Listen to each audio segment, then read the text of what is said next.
Here's today's First Word Daily Devotion. June the 7th takes us to 1 Kings 3 through 4. And we're going to see Solomon today being established. We're going to see Solomon being established for wisdom. And look at verse 2. Look at verse 2. We have here the anticipation for the house of the Lord to be built. And that's going to be a wonderful encounter when we see the house of the Lord being built. But the anticipation is building as we enter the narrative. The people were sacrificing at the high places, however, because no house had yet been built for the name of the Lord. Now look at verse 3. Solomon loved the Lord, walking in the statutes of David his father, only he sacrificed and made offerings at the high places. Now, there's a contrast there. We need to pay attention to that contrast. Something's still not right. We still need the temple to be that place where the worship of the people of Israel is centric, and it's centered according to God's measurements and God's ways. And we're going to get there. Now look at verse 5. At Gibeon the Lord appeared to Solomon in a dream by night, and God said, "Ask what I shall give you." Now this is important. Remember the legacy that we saw of King David. The legacy was that the Lord spoke and David listened. David spoke and the Lord listened. And here we have his son. And also we see this pattern of the Lord speaking, the Lord acting, and the benefits of having a relationship with God. So God appears. Solomon said, and he asked the question. God asked the question, "Ask what I shall give you." Solomon said, "You have shown great and steadfast love to your servant David, my father, because he walked before you in faithfulness and righteousness and in uprightness of heart toward you. And you have kept for him this great and steadfast love, and have given him a son to sit on his throne this day." Now, this day, yes, but there's going to be a day coming. Remember, as we're reading the Bible, there is a close and near fulfillment as well as a far fulfillment. And that far fulfillment has to do with Jesus Christ. But really, that far fulfillment is, in our perspective now, that far fulfillment is that we have Christ. We know that we're hoping for Christ. We know that God has a face, and the face of God is in Jesus Christ. And so then we hope for what God will do as he puts his son on the throne of David. And of course that will then become his throne forever. "And you have kept him this great name," and look at verse 7, "And now, O Lord my God, you have made your servant king in place of David my father. Although I'm but a little child, I don't know how to go out or come in. Your servants in the midst of your people whom you have chosen, a great people, too many to be numbered or counted for multitude." And then here's what he asked for, verse 9.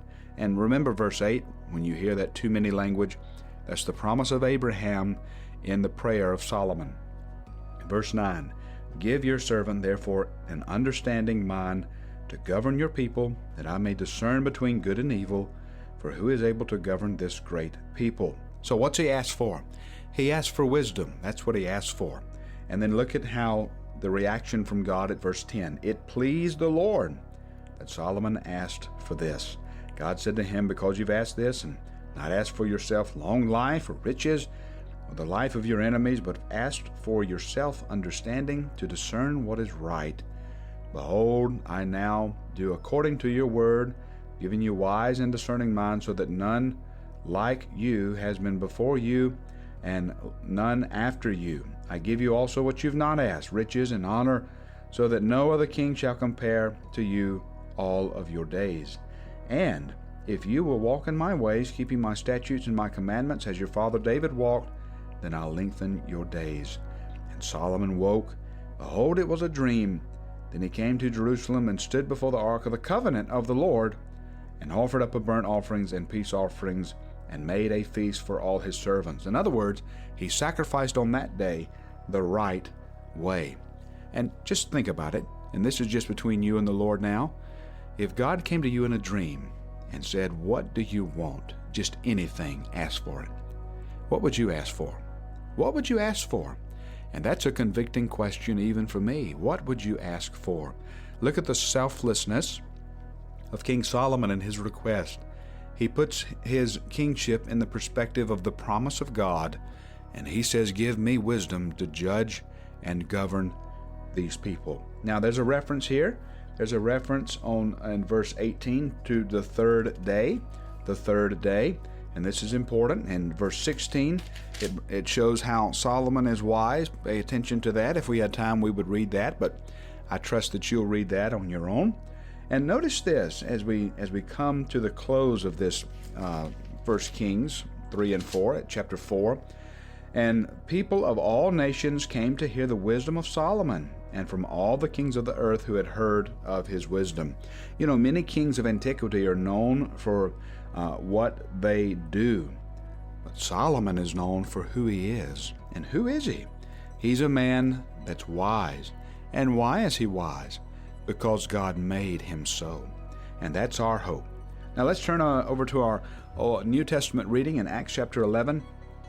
The hand of the Lord was with them, and a great number who believed turned to the Lord. For a whole year they met with the church, taught a great many people, and in Antioch, look at this, in Antioch the disciples were first called Christians. So where were the people of God first called Christians? Well, it happened in Antioch. Now that's interesting. It didn't happen in Jerusalem. It happened in Antioch. In those days, prophets came down from Jerusalem to Antioch, and one of them, named Agabus, stood up and foretold by the Spirit that there would be a great famine over all the world. This took place in the days of Claudius. So the disciples determined, everyone according to his ability, to send relief to the brothers living in Judea. And they did so, sending to the elders by the hand of Barnabas and Saul. And so there's a compulsion. There's cooperation between the churches, and that cooperation between the churches is something that's difficult to maintain, but it's necessary when you focus on the mission of God. Now let's close today with looking at Psalm 126. This is the Song of Ascents. Remember, we're on the way to worship. And remember what Solomon is known for? He's known for his wisdom as well as he's known for his reign of peace. And of course, Solomon's reign of peace is going to be eclipsed by the reign and the peace of Jesus Christ. When the Lord restored the fortunes of Zion, we were like those who dream. Remember Solomon's dream? Then our mouth was filled with laughter, our tongue with shouts of joy, and they said among the nations, the Lord has done great things for them. The Lord has done great things for us, and we are glad. And indeed we are glad because of Jesus Christ, and the hope that we have is not only are we glad, but we will be glad. Both of those realities are ours, all because of Jesus Christ.